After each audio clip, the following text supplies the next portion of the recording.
Hey guys, it's Black Diamond 61105, and I want to talk about past lives and how to access them.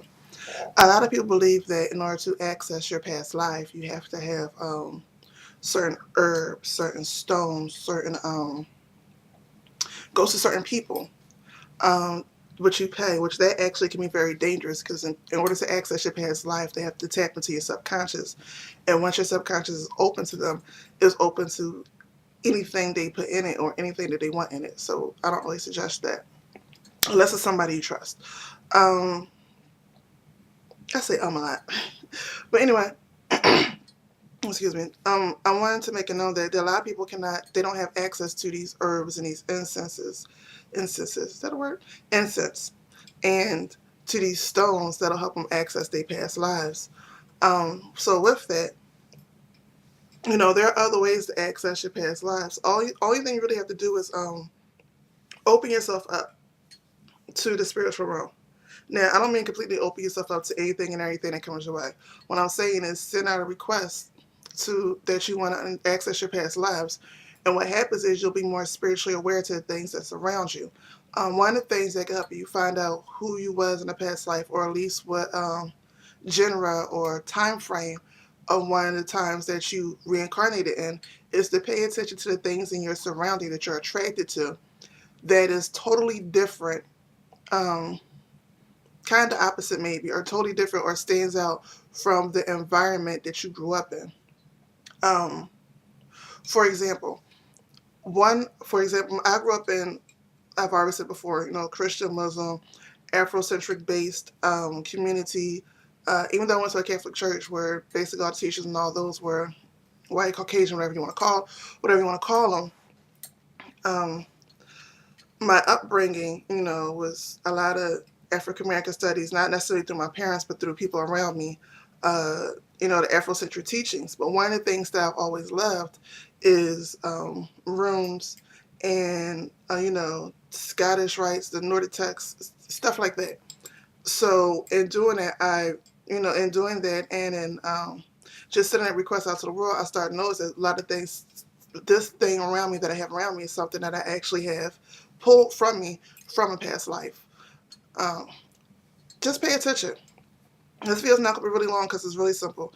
If you can't afford, the meditative herbs or the stones, I know I just heard my phone. I'm sorry. If you can't afford the meditative herbs or the stones or the incense, or have somebody around that you could trust to hypnotize you or bring that out of you. And in saying that, hypnotism is nothing to play with. So don't just have your best friend do it, because y'all read one book, or go to somebody you don't trust just because they say they could do it. That's not something to play with. They're messing with your subconscious when they do that. That's something serious. So, but in saying that, if you don't have that around you, if you do have access to that, but because of the situation you're in, you're living in your parents' house, they don't want that in your parents' house. You're you're just underage. You're just underage, and your parents believe differently from you. Because a lot of kids come back these days are not doing or are not into the religious teachings that we was growing up, and a lot of us are coming out of those teachings too. But in doing that, you don't need all that to access your past lives. All you have to do is open yourself up and pay attention to the stuff that you are attracted to that is not normal for the environment that you are in, or the environment that you grew up in. Like, no matter which environment tells you, like one of my environments that I don't agree with, but one of the things the environments told me as I was growing up was that the white man was the devil. Now, in saying that, that's totally opposite. Now, I don't agree with that, but this is what the environment me grow up in taught me. Now, I don't agree with that, but in saying that, at the same time, I was in love with movies like The Patriot, anything during the Renaissance, anything in dealing with gypsies and the Nordics and pirates and stuff like that. Now, I do know the truth. For those who want to go there, yes, I know the truth. Who they really were, color, blah, blah, blah, blah, blah. I know the truth about that. But in saying that, from the visualization that I have in this lifetime to access to that, they were not my skin color, but I was still attracted to that. Movies, TV shows like Merlin and Xena and Hercules, and I have to emphasize Merlin because always love Merlin and stuff like that. Um, but that particular time frame helped me to understand that, and pulling that stuff, and I have no understand I have no connection to the tarot whatsoever. I tried to get into it. It's not for me. But the runes is something that is just in my bloodline. And so in understanding that, I know that one of my past lives is from that time. Just pay attention. That's just an example to give you, like I said. Pay attention. I'm sorry, I keep watching my dog run back and forth. But pay attention to things around you, something that sticks out, a certain type of books that you love. Um, Not necessarily the author, but what the author write about, the time frame the author write about. Do they write about fairies? Do they write about centaurs? Do they write about trolls? Uh,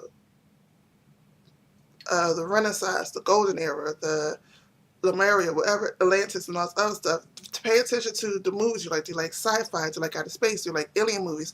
Pay attention to the stuff. And if you like alien movies, pay attention, or alien books, pay attention to the type of alien books you keep being drawn to, what they look like, where they're from. Um, the time frame when you're staring out the window, staring up at the sky.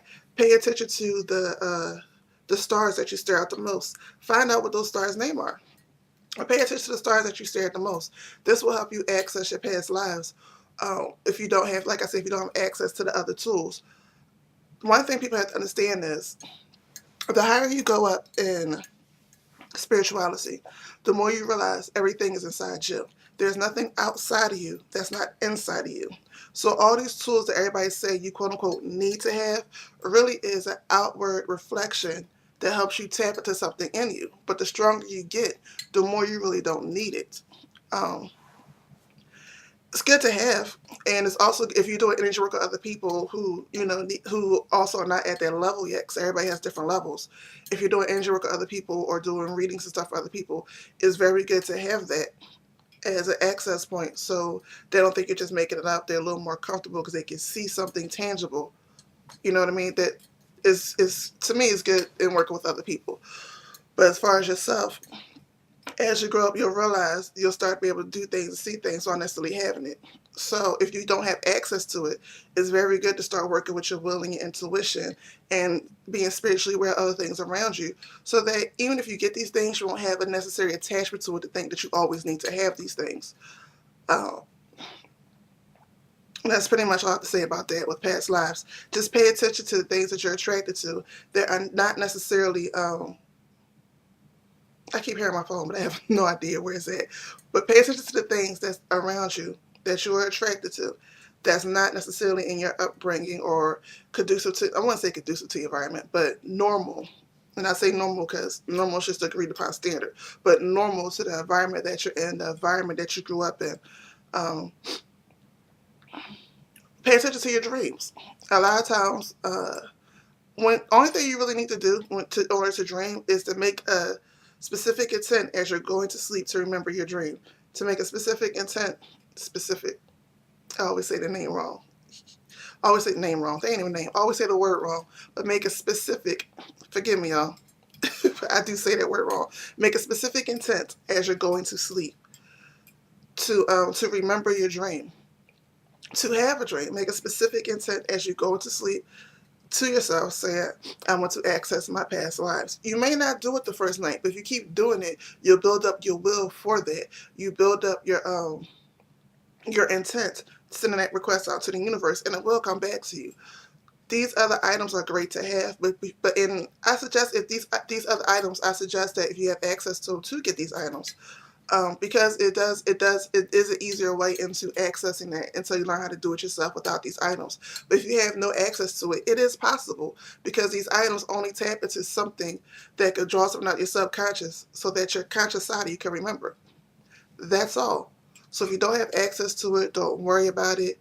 Just like I said, pay attention to your environment, pay attention to what you love, what you're attracted to. That just seems out of place according to the environment you grew up in or all that other stuff. When you go to sleep at night, make a willful intent that you're going to remember your dreams and write them down. When you get up in the morning, if you can, the first thing you do, get up a little bit earlier, especially if you're person who has a family, try to get up earlier than the rest of your family. Before you do anything else, write down that dream. Write it down, write it down, write it down. You may not understand it, but after writing down every dream, you'll start to see a common denominator in the dreams that'll help you understand.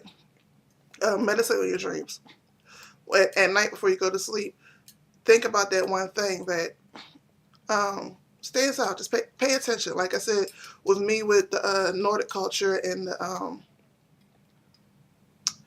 pirates or the other stuff, or with, I should say, the Vikings and most of the nomadic cultures that didn't stay in one place, that was around. I realized that that was one of my past lives, and I actually tapped into that by looking at my environment and noticing that I don't like to live in one place. Where I live in right now, I'm ready to move. There's nothing wrong with my environment. It's a very peaceful environment. I'm just ready to move. So with that, I know that's part of my past lives.